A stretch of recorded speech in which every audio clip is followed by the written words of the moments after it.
All right, so apparently I'm actually on live. I'm on live.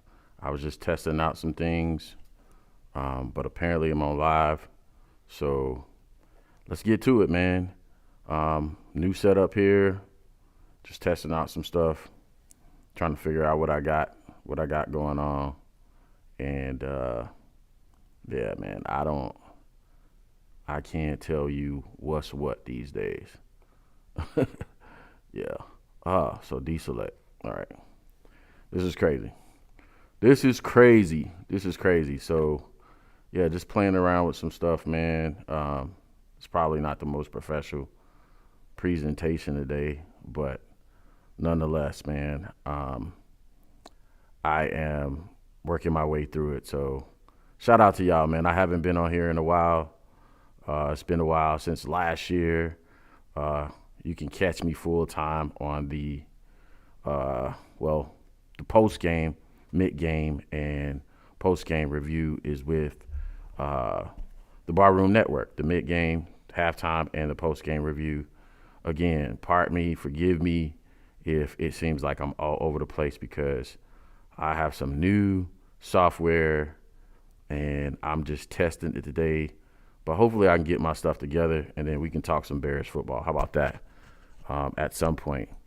So, yeah, as you can see, I have a multi-camera view, messing around with some stuff here, my setup. And hopefully in a couple weeks, I can bring you guys some fresh content. My intro video wasn't working. Nothing's going right today. I think the company that I actually started out with, they kind of changed the software around a little bit. Some things are still familiar, but other things I have to learn all over again. This is crazy, bro. This is the world we live in. But shout out to y'all, man. How y'all feeling today? How you feeling about the Bears versus Vikings week 6 game? The Bears coming off 2 great offensive performances, of course. The exciting win on Thursday Night Football versus the Washington Commanders where Justin Fields and DJ Moore completely snapped. DJ for 8 catches, 234 yards, I believe, and 3 tutties. Your boy Justin, just under 300 yards passing, and I believe 4 touchdowns or 3 touchdowns. I'll catch you up with that in a minute. Either way, amidst all the speculation about what's going on with the Bears, what's going on with Justin Fields, should we keep him? You know, should we extend the contract? Is he the future of the franchise and all this other stuff? I just thought I would come back because, here's the deal, man. And I know this is going to sound kind of crazy, but here's the reality of it is. The reality of it is, as my loyal followers know from last year, you know what I'm saying? There's only one Coach T. So I tried, man. I tried to stay away from YouTube, but my man Franklin Sate has a saying that expresses my sentiment about Bears DIY media and my ability to stay through. He expressed it like this. I showed them compassion. I showed them mercy. I walked away. I was the bigger man. And look where the fuck it got me. Yeah, that's basically it, Franklin State. You know what I'm saying? I tried to show him mercy. I tried to stay away from Bears DIY media. I tried to give the young cats a shot. I tried to give others a shot, like how to do this thing, But here's the thing, man. One thing that I've learned, and a friend of the channel tried to talk me out of staying away from. He tried to talk me out of not doing a show this year, right? He tried to talk me. He said, "Listen, if you know like I know, keep going." There's somebody that probably I think he had his own channel at one point, and he was like, "Bro, just stick with it, bro. Just stick with it." And against my better judgment, I didn't listen. So I thought, listen. You know what I'm saying? I didn't think, the investment, the time that it takes to kind of keep bringing y'all fresh contents, breaking down film, doing X's and O's and all the other stuff. Like, I didn't know if it was really worth it, man. But And my intention was to go and provide the content via Twitter, to do the same thing, but just do it on Twitter, just make my takes and whatever. But what I found is, man, it's just not the same way. It's not the same. It's not just as good as coming on and expressing my thoughts through video and sharing my thoughts about how I feel about Bears football and breaking down, again, the X's and O's. This is the difference between myself and a lot of the other YouTubers out there, a lot of the Bears DIY media content creators. For me, it's about the X's and O's, hence Coach T, because I coach ball. So I see the game from a different perspective. And trying to do the Twitter thing, try to just being a customer, if you will, of other media outlets and stuff like that. I'm a big fan of other media outlets. Obviously, I'm on the Barroom Network after shows. I'm a big fan of the Windy City Breeze. Shout out to Pat the designer, P Kid, Ringo, the whole group over there. Big fan of the show and other shows. I'm a big fan of those shows, but those are my two main ones. And what I discovered in my own journey is, listen, there was a reason why I was on Bears DIY Media. I have a niche, and the niche is letting you guys see the game from a coach's perspective, seeing it, watching you, helping me watch and break down the X's and O's. So I appreciate y'all sticking around with me. I appreciate y'all hanging out with me. Again, today is not going to be the best, most professional presentation. I don't have an intro video for you today. I don't have all my graphics. Everything is not working on my system the way it did the last time I was up here. But I wanted to come on and just talk about some Bears football heading into next week. So let me start out with this, right? You know what I'm saying? Apologies for being away for so long, but listen, we back. So salute to me, salute to y'all. And I don't know if this graphic's going to work, but shout out to my soldiers, my field soldiers, for hanging in there with me, man. Like nothing's working. Nothing is working, bro. I can't even give y'all a shout out the way I used to. I'm going to get this figured out, bro. But right now, we're going to just stick to what we got. I'm going to be messing around with some buttons in here. Yeah, nothing is working the way it used to. So let's get into it, man. I'm going to do the video anyway. I'm going to go back and add intros and stuff later on and do what I do and cut it up during the week so it'll be out there so we can do it. So week 6, man, versus the Vikings. Again, coming off a great performance versus the Commanders on Thursday night. We had the mini bye. And I thought the mini bye would serve us well, right? We were getting people back, offensive linemen coming back off of injury, but now we have skill position players who are injured now, right? And it presents a different challenge for the Chicago Bears. So, hey, a graphic that's actually working. Shout out to me. Wow. So, Jay Sanders said, we just want to hear football, coach. Do your thing. Yeah, man, listen, I'm again, apologies for you know what I'm saying, not being my best on the presentation today and the graphic stuff, but let's talk football. Let's be dudes, man, up in here. Forget all the pretty stuff, right? Forget all the pretty stuff, like Jay Sanders said. But let's talk football. Like, so going into the Commanders game, and I'll take a step back, right? As I've mentioned to you guys before, right? Offensive football is always slower than defensive football. So it was my expectation going into weeks 1 through 4, new pieces to the puzzle, new pieces to the team, offensively and defensively, that hadn't played together. We were really banged up in the preseason, so we didn't get a lot of reps together, right? And you know what I'm saying? You really can't fault Coach Eberflus for saying, look, man, I'm going to sit this out. These games aren't really worth anything. We're getting the reps in practice. If I'm going to lose players, I'm losing to the season. Well, you know what I'm saying? The worst came to true, and we did lose players, leading up to the season anyway, mostly offensive linemen. So the continuity wasn't there. So I always say weeks 4 through 6 is when you're going to see your offense kind of take off, and which is what happened was beginning to happen at the Broncos week 4, I believe that was week 4 at Broncos game, which I just so happened to be in the building with my lovely wife. Shout out to Chicago and the city and what I call home, showing us love anyway. But we had a great time. But being at the Broncos game, you can feel it. You can see it. You can sense it that the continuity was coming back. All right. That's week 4. Week 5, we go out there and put it on the Commanders. Week 6, I'm expecting us to continue to trend in the right direction. Now, what played a part in that is us getting a little bit more healthy from an offensive line standpoint. And when I say healthy, I don't mean just all health. We got, you know what I'm saying, Nate Davis, right, which a lot of us were speculating about Nate Davis, you know, what was going on with Nate Davis, dealing with, family trouble, death in the family and whatnot. But once Nate Davis locked in and he got tied in with Darnell Wright, you know what I'm saying, they were off to the races. So the right side of that offensive line is solid. Now you can begin to move the ball. Now you can get some continuity going. You can move the ball. You get some continuity going, right? Now we're dealing with Tevin Jenkins coming back. So Tevin got his 37 plays versus the Commanders.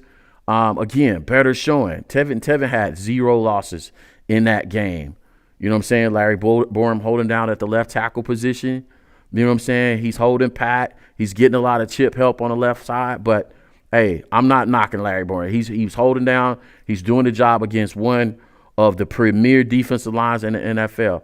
So that's why you're starting to see a lot better offensive football, right? And if y'all remember my last actual video from last year, the very last video, let me see if I can cue this up, because this is funny, because the very last video is when I questioned Bragsy on, his take, and I gave him the drunk uncle. Let's see if we can cue this up if it works, if y'all remember this. Oh, it doesn't work. But the drunk uncle was given to Greg Braggs because it was all this conversation about, Luke Getsy getting a head coaching job. And that seems like eons ago that happened, right? It seemed like it was forever ago when we were talking about Luke Getsy getting a head coaching job. But towards the end of the season, if y'all remember, people were actually talking about Luke Getsy becoming a head coach and going through the different scenarios of if Luke Getsy got a job and became a head coach. And I gave Greg Braggs the Drunk Uncle Award, and I had him on the show. And Greg actually laughed about it. I wish I could show the clip. But Greg actually laughed about it because I gave him the Drunk Uncle Award, because my take was this. Why are we talking about Luke Getsy being a head coach when Luke Getsy hasn't done enough to quantify that?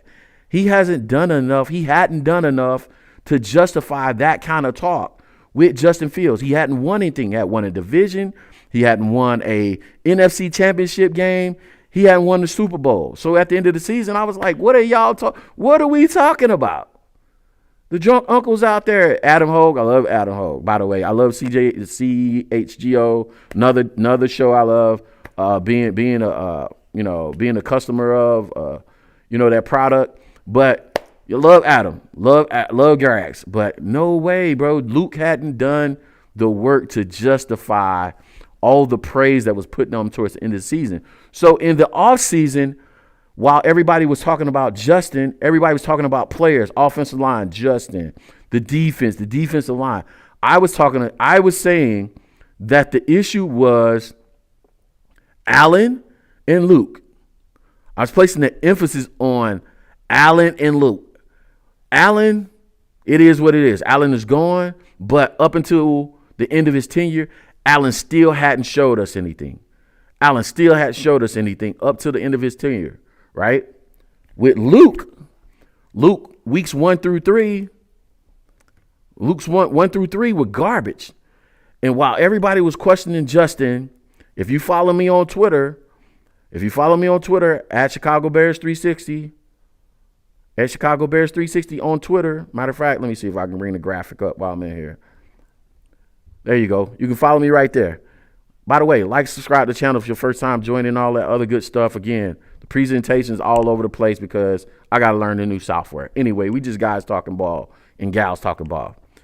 But anyway, going back to my point, Luke Getsy hadn't proved anything. So my whole talking point in the offseason was Luke Getsy from an offensive standpoint, because every other show was talking about Justin Fields. Is Justin Fields a guy? Will we extend him? What about the offensive line? What about the defensive line? What about this wide receiver group? And I'm like, hey, right, guys, listen, all my favorite shows, we're having the same conversations. I'm in the comments. I'm saying, guys, y'all need to watch Luke. Luke is the key, because Luke did not have the resume. He did not have the resume. He did not have the experience to show that anything. We gave Luke a pass because Luke was with Aaron. We gave Luke a pass because Luke was with Aaron. Luke hadn't called plays. He hadn't installed an offense, right? He hadn't done game planning. He hadn't done any kind of strategizing. He hadn't done call plays. He hadn't done halftime adjustments. Like, that's why I'm here. That's why I'm back. Because we overlook the coaching aspect of football. We assume it. We really think coaching is like Madden. We really think like you just plug and play. I'll give you an example. The Commanders game. Everybody's take over the last couple of weeks was we just, great half. We played a great half of football versus the Commanders, but we need to learn how to finish games, right? But nobody, if you're not paying attention, we were down to running back number 3. We were down to our fullback. And again, if you don't understand how that works, it's not matter. You don't throw your fullback in there and you have access to your entire playbook. You don't have access to your entire playbook. Corey Blasingame knows the plays he knows that affects him. He knows the packages that affect him. And so when he has to come in the game as a running back, he doesn't know the blocking schemes. He don't know the protections, right? He don't know the hot routes. He doesn't know the audible calls, right? So you have to run a very vanilla offense. So Luke's sitting there with his call sheet like, what can I call that Corey won't screw up? And I would almost guarantee you, Justin, the receivers, whoever's in the huddle, actually telling Corey what to do on certain plays so they can just be able to survive the second half of that game, right? So that's a great segue. That's a great segue into what I actually want to talk about today, right? What I actually want to talk about today, how the running back injuries could affect today's game versus the Vikings. With that, what I just said in mind, that's why I said today's game, all week I've been saying this. Today's game is predicated on, Deontay Foreman and Darrington Evans, their ability to come in and be able to grasp this offense and pick up on, listen, I tell y'all this all the time. My loyal followers, y'all know this. Y'all can almost finish this quote for me, bro. I can get a high school kid out of Florida that's a senior right now, stud, 4-star, 5-star running back that can run behind an NFL offensive line, right? I can get a guy out of Florida right now, Texas, Georgia, 4 or 5-star kid that can run behind an offensive line. What makes the difference in today's game is not Deontay Foreman's ability to run the ball or Darrington Evans' ability to run the ball. It's their ability to pick up blocking, the blocking schemes, the protections. I believe this is what got Deontay Foreman put as our running back number 3 anyway, right? So while everybody's like, oh, yeah, he got 1,000-yard running last year, all this other stuff. In this scheme, with this team, how was he able to come in over the offseason during training camp and adapt to this scheme to go out and adjust, learn the blitz pickups, learn the audible calls, learn the blocking schemes? How was he with this team? Like, he might have been an all-star with Carolina Panthers, run for over 1,000 yards, all that other good stuff. You get over here, Luke introducing this other language, this other scheme. If you can't pick it up, and Roschon Johnson can pick it up, and he's stuffing linebackers when they come on the blitz, he's stuffing cornerbacks when they come on the blitz, he's picking up the chips, he's picking up the delays, all that stuff. He's picking up the hot routes, all this other stuff, then he's the guy. But again, we got to get out of the habit of thinking like football is Madden, right? So today's focus for me, what I'm going to be watching in today's game, I'm going to be watching those running backs. I'm going to be watching those running backs. Not how well they're running the ball, how well they're doing during pass downs, who's actually in the game on pass downs, how are they picking up pass protections, right? How are they chipping? Are they releasing? What's going on with that? Because I'm telling y'all today, don't be surprised. Don't be surprised if we take a step back. I know that's not what Bears fans want to hear, but I'm going to tell you right now, don't be surprised. I don't want this to happen, but if these guys can't pick up pass pro, right? If they can't pick up pass protection, if they don't know all the plays, Luke is going to feel insecure in the generic sense of the word. And I'm telling you this because I've held that call sheet. I've had a player go down, and I've worked all of this week on a play sheet or call sheet only to have a player go down. And you only got so many players can do certain things, right?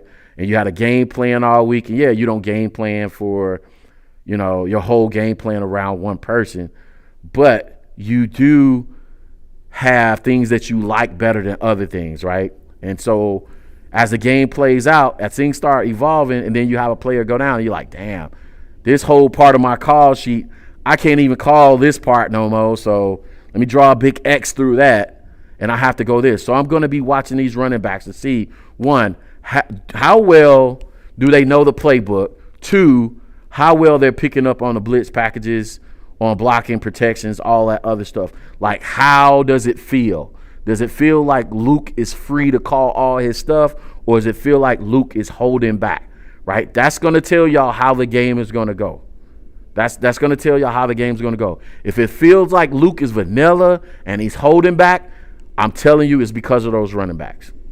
It's because of the running backs. If he's holding back, I'm telling you it's because of the running backs. That's the fault. It's not that fire Luke Getsy, the world is falling. It's not Justin sucks. It's not Coach Eberflus is, oh, here it goes again, the same old Bear stuff.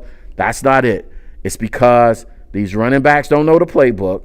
They don't know the protections. Think about everything outside of running the ball that affects football. That will be the reason. And because people don't understand, people think, oh, the offensive line is singularly responsible for protections. That's not true. Your tight ends are responsible for adding to the protection scheme as well as your running back. So if it feels like Luke is being vanilla, if he feel like he's being conservative, that's the reason why. On to the next topic. The defense. Defense, listen, this, I don't care about what the stats say. I don't care about what the numbers say. All I can go by is off the last performance. I'm going to tell you right now, I was really impressed with the rookies coming off the bench, the reserve players coming off the bench, for the injured players, for Bojack, for Brisker when he didn't play because, I don't know what's going on with Brisker, but we need to send him to see the Lion and the Wiz or something, or he needs to reconstruct his body because bro is always down. And the corners, Jalen Johnson was out, Kyler Gordon, our slot was out, starting slot was out. I was impressed with Smith and Stroman coming in, Stroman with the pick, Smith with the strip, 2 turnovers from guys that don't play for us. And then I was impressed with how Coach Eberflus called the game itself, right? He was aggressive. He blitzed on obvious blitzing downs, but some non-obvious blitz downs, he still blitzed on those downs as well, right? So he kind of kept Washington off balance with his blitz playing. But the most impressive part of calling that game for him was this: when players still went down, he stayed aggressive. He stayed aggressive when players went down. And that part for me was the most impressive part of the whole thing. He stayed aggressive with his blitz plan because it's easy for a coach, again, to say, oh, you know what I'm saying, I don't have my players, so, you know what I'm saying, let me hold back, let me dial it back, let me just play coverage and let us see what we do. No, he kept it coming. He kept pressure on Sam Howell, was it, at Washington? I keep forgetting the quarterback's name. He kept pressure on the quarterback, and I think that helped us secure the victory last week. So with Bojack coming back this week and Kyler coming back, my question for Coach Eberflus is, do you call the same game? I feel like if I'm him, he has to take that same mentality that he had versus the Commanders into this week and say, regardless of the players, I'm not saving anybody. I'm not protecting anybody physically. You know what I'm saying? I have to win the ball game. So if you're not fully healed, if you're not fully ready to play, then you need to sit out, because I got guys sitting you behind you that, one, they're healthy, but two, they can make plays in this defense. So I don't think he should use Bojack, Brisker, Kyler Gordon, and Jalen Johnson any different than he used the players on Thursday night versus the Commanders. He has to be aggressive. He has to call aggressive style defense. He has to send safety blitz, corner blitz, linebacker blitz. He can't depend on the front four rushers. Even though our rushers are starting to get home a little bit better, he still has to mix it up. He has to get this quarterback. He has to get Kirk Cousins guessing, right? Now, that's the blitz part of it. But I think the step that he takes that moves his defense forward is he needs to start mixing in coverage and blitzes. So with Kirk Cousins this week, you have a different type of quarterback. You have a guy that likes to, West Coast timing, get the ball out of his hands real quick, let the ball go, and players just play, right? I forgot to have my breakfast. Smoothie is getting warm too. He can't just blitz all the game too versus Kirk Cousins, because most of the time in this game, the balls is going to be gone. So he has to pick and choose his blitz spots, right? He has to pick and choose his blitz spots. But there's times I feel like he's going to have to rush only 3, and he's going to have to get a defensive lineman in Kirk's lanes so they can bat some balls down. So today, the defensive line, as they rush, they got to start getting into Kirk's lanes so they can bat balls down, because, again, in this style of offense, the ball is designed to be gone. The ball is designed to be gone in most cases. So you're not getting that typical 3.5 seconds to get to the quarterback. The ball should be gone. So he's going to have to mix it up, not just blitzing like he did versus Washington, but he's going to have some pressure on some plays. On some plays, he's going to have to drop a man out of the rush in coverage and kind of throw in some variations of looks versus the ViQueens to get Kurt off balance, to show him things, to make him not confident in what he's seeing, to force him to hold the ball, because when he holds the ball, you can get to him on this. So I think this is a little bit it's a little bit of the same for the defense, a little bit different. Bojack has to be on his landmarks. He cannot have a lull week. He has to come in and play like it's week 6. He can't have a ramp-up week. You can't take a step back, because these young guys are on your heels. And we're already hearing talks of, Bojack, Jalen Johnson potentially being, trade candidates, right? So he needs to come in and have a game, right? And he needs to have a game to benefit us, whether he goes and stays or stays. Whether he goes or stays, he need to do himself a favor and play well so he can show, hey, I can still play. I'm healthy. That way, if his name does come up in trade conversations, then – you go out there and you get us some value. Kyler, on the other hand, I think Kyler, again, is another one. He can't miss a step. He has to come in here. There can't be a wrap-up period. He has to go in here and play lights out. He has to be available for all of the packages, all the blitz packages, all the regular. That slot corner position has to be able to play corner, safety, and linebacker, right? That's what makes the position difficult, because you got to be able to play in the box like a linebacker. You have to be able to rotate and play like a safety, but obviously you got your man-to-man cover responsibilities when teams go 11 personnel, right? So, which is going to lead to another hot take for you guys, because you heard it here first. I've been screaming for this for the last week and a half, 2 weeks. I really believe that if the Bears are going to keep Kyler Gordon, they should swap him and Tyreek Stevenson. The hot take, you heard it here first. You're probably not going to hear that anywhere else. But I believe the Bears defense would be better served if they swap Tyreek Stevenson and Kyler Gordon. Kyler moves to the outside, and you let Stevenson just come in the slot and be physical. I feel like he has the physical build and makeup at 6'2" and some change to be able to play in the box like a safety, like a light linebacker, right? He'll hold up in blitzes. So when you send him in there and he's running up against these big old 6'8", 350-pound offensive linemen, he's not getting bowled over and hurt because he's going in there and mixing it up. He has a physical makeup to be able to go in there and mix it up versus the run game and play like a safe box safety or a linebacker. But he's still tall enough, big enough to match up with tight ends for your base package. So you really don't have to swap him out for base package linebackers to match him up with tight ends or whatnot. You get more flexibility in how to use them, right? And he can play a little bit, you know what I'm saying? He can play a little bit in the box or zone coverages as a corner. I don't think he's excelling on the outside as a perimeter cornerback. So you heard it here first. This is my hot take of the week. I've been saying this all for the last week and a half. I really wish, not that he's not playing terrible, but I believe that's a better fit for his size and his physicality.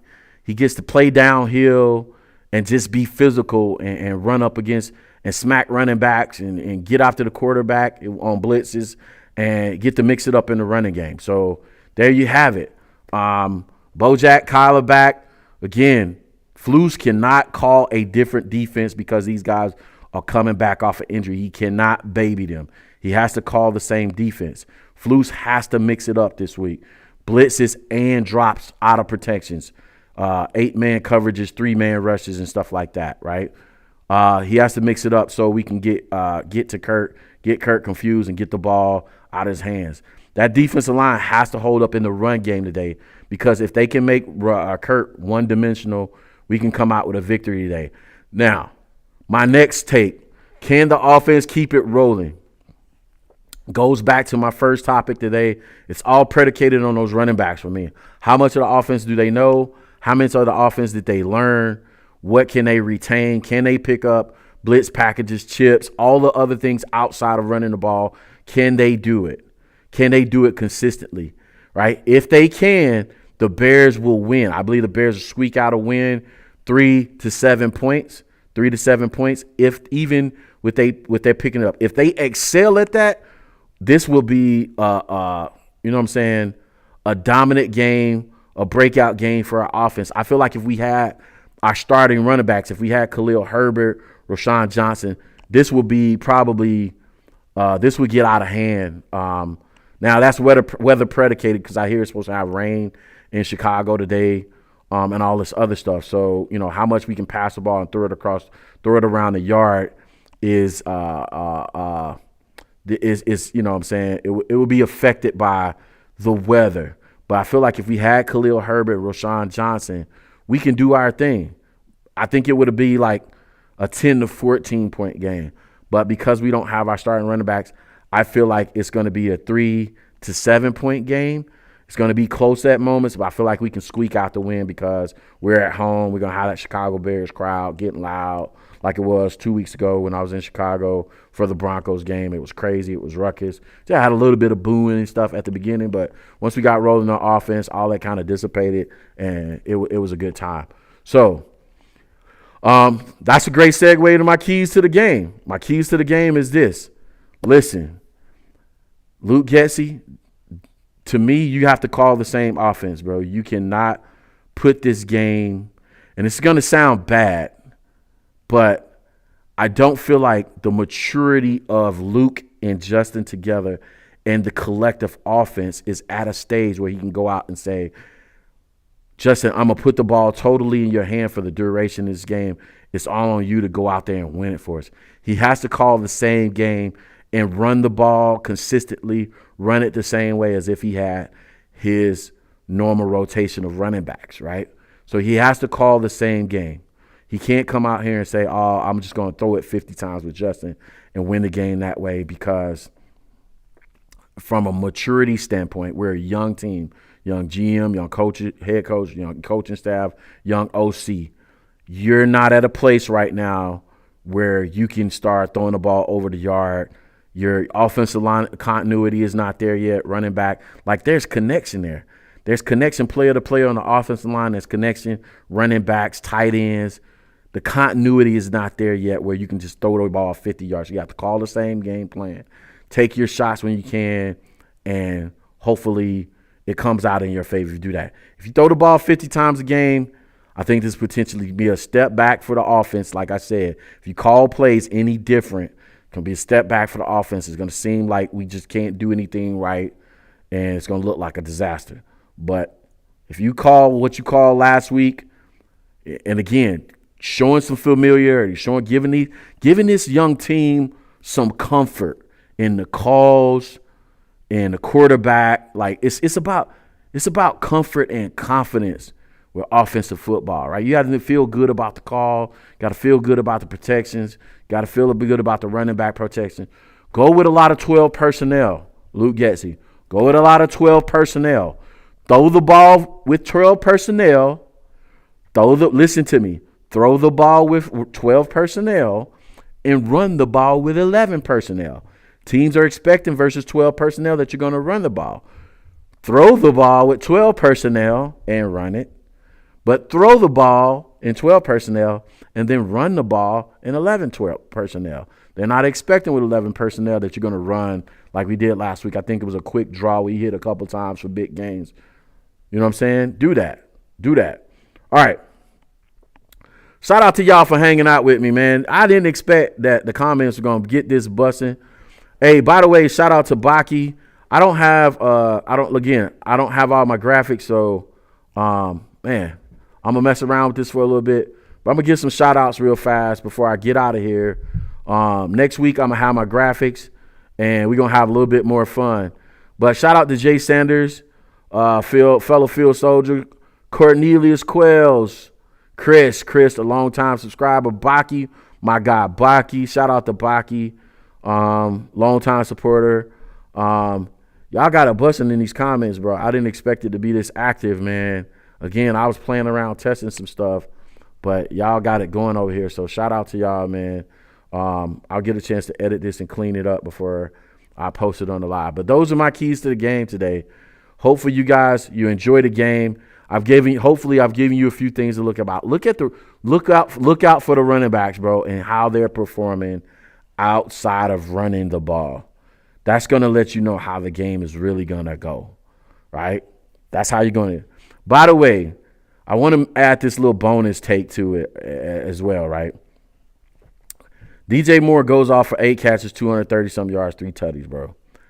If Brian Flores does not roll coverage over to DJ, and it already presents a conflict because Brian Flores likes to play single high safety, a lot of man coverage, a lot of cover 3, and blitz off of the man coverage and cover 3 looks, right? Because you already have an extra man in the box. Even when Brian Flores shows too high safety, most of the time he's bringing a man down in the box.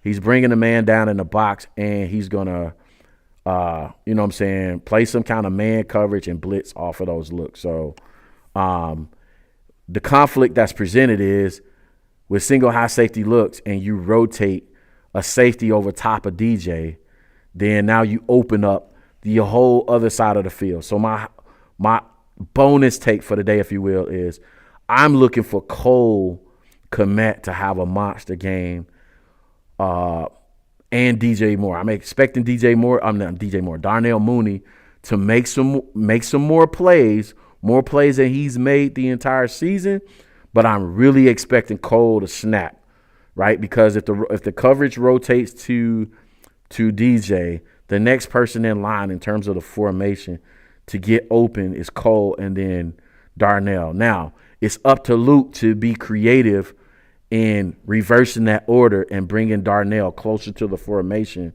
so he can get Darnell into positions to go off and snap and catch some more balls. But the way we've been playing it over these last few weeks, I'm expecting Cole to snap first, and then I'm expecting Darnell Mooney to get off. So look for Cole to snap, Tunyon to snap, and then Darnell may or may not, show us some progress. But, Darnell has this thing about making plays versus the Vikings. So I wouldn't be surprised if he makes 1 or 2 big plays.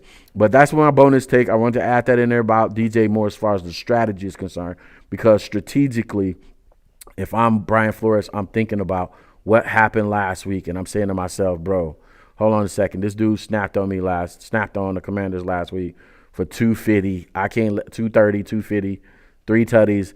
I can't let that happen. I can't let that happen. I can't let this dude catch the ball on a hitch and take it 80 yards for a touchdown. So I got to make sure a safety's over the top that can get there and present this running wide receiver, running back wide receiver. What did Debo Samuel call himself these days? A running back, a wide back. That's what he called himself, a wide back. A wide back, a wide running back. It's a combination between wide receiver and running back. Either way, we can't let DJ, the wide back, catch a hitch and take it 60, 70, 80 yards for a touchdown.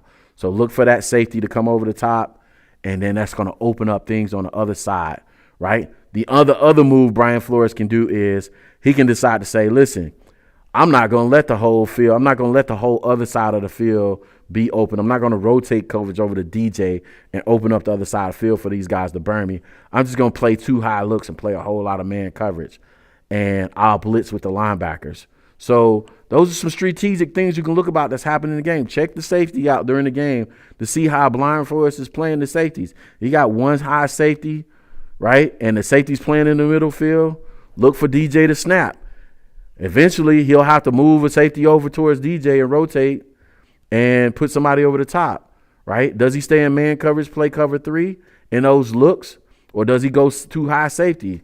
I would think he'll try it for a little while, right? And once Cole or Darnell Mooney starts burning him, then he'll default to say, okay, I'm not winning with single high safety honest looks.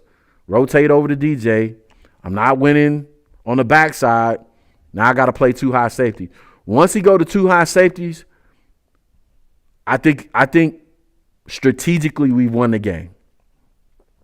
Once he's doing something he doesn't like to do, traditionally, I think we've won the game because this defensive line for the Minnesota Vikings is not great.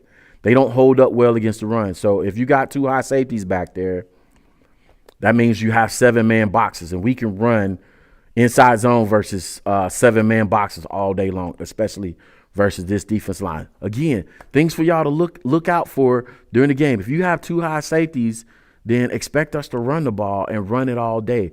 That is not something that Brian Flores wants to do because his defensive line is not that good. We can run on them all day. So, again, that's some strategy about the game. This is what I miss about talking to y'all and giving y'all the X's and O's, the strategy of football, so y'all know how to watch football smarter. Y'all know what to look for, and y'all have explanation as to why things are happening, and you don't have to go to Twitter and listen to all this guessing and conjecture about why this is happening there, this, that, and the other. You have go-tos and explanation as to why things are happening. So, again, shout out to y'all. Shout out to Chris. Yes, I'll be back, Chris Breno. I appreciate you, man. Once I get this graphic situations figured out, man, we're going to have a full-on show. I got to figure out what Switcher did different since the last time I was on, man. Some of the graphics are working and some of them aren't. Like my extra graphics that I want to bring up on the screen are the stuff I want to bring on the screen is not working. I might play around with this a little bit more over the next little while or whatever. Let's see here. Let me see here. But again, shout out to y'all for hanging out, putting up with my foolishness. Stuff like this. This is what I want to bring up on the screen, man, but I can't. You know what I'm saying? I can't. It's not allowing me to. Craziness. You know what I'm saying? It's the trick of and the nuance of the social media Bears DIY media game that fans don't get to see, bro. But it's tricky. And this is looking straight crazy right now because even now, I got, look at this. This is crazy, bro. It gets wild. So Coach got to learn what he's doing, man. My video's not working. But, again, thank y'all for putting up with me, going through the growing pains of this foolishness, bro. If y'all see this on the playback, this non-professional presentation. Do me a favor. Like, subscribe, share this, man. Although it's foolishness, I'm going to cut it up and edit it up anyway so it don't look as bad. But do me a favor. Like, subscribe, share this, bro. Follow me on Twitter. If you're new to the channel, follow me on Twitter. I'm up to almost 1,000 followers on Twitter. Get my Twitter game up. And we're going to have some fun, man, moving forward, going forward with this thing. And, you know what I'm saying, get back to these real X's and O's explanation of what's going on with the game and all this other stuff. So, Bears fans, also, do me a favor. Join me at halftime on the Barroom Network on my halftime breakdown with Joe Buffon and Danny Shining. Aldo sometimes there. I don't know if Aldo's going to be there today. But shout out to them, the whole Barroom family, for welcoming me on the show. It's been fun so far.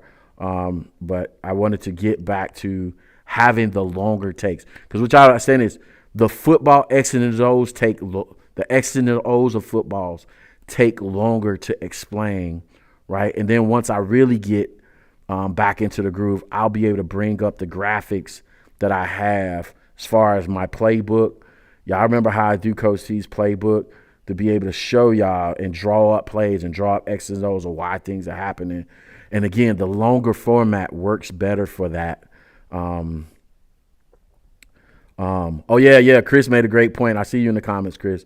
They got to listen. That's the other part. Justin may break one off, but yeah, the longer format. This I see. You know what I'm saying? Me making quick comments. And I listen. If y'all out there, you doing Bears DIY Media, shout out to y'all. I love everybody's format, but for what I do, as far as I need more time to explain and talk y'all through a lot of these X and O's, because you can't do that in 1 or 2 minutes here and there. You have to be able to dive in from a more more in-depth perspective. Listen, man, y'all missed the stuff. I know y'all missed stuff like this, man. Y'all missed the Drunk Uncles. What is it? The Drunk Uncle Award. We're going to get back to giving out the Drunk Uncle Award. I got some new sounds I want to play around with. You know what I'm saying? Especially stuff like this, man. You know what I'm saying? Because, I appreciate the show, man, because the other part is, man, I built this. I built this show from nothing, bro.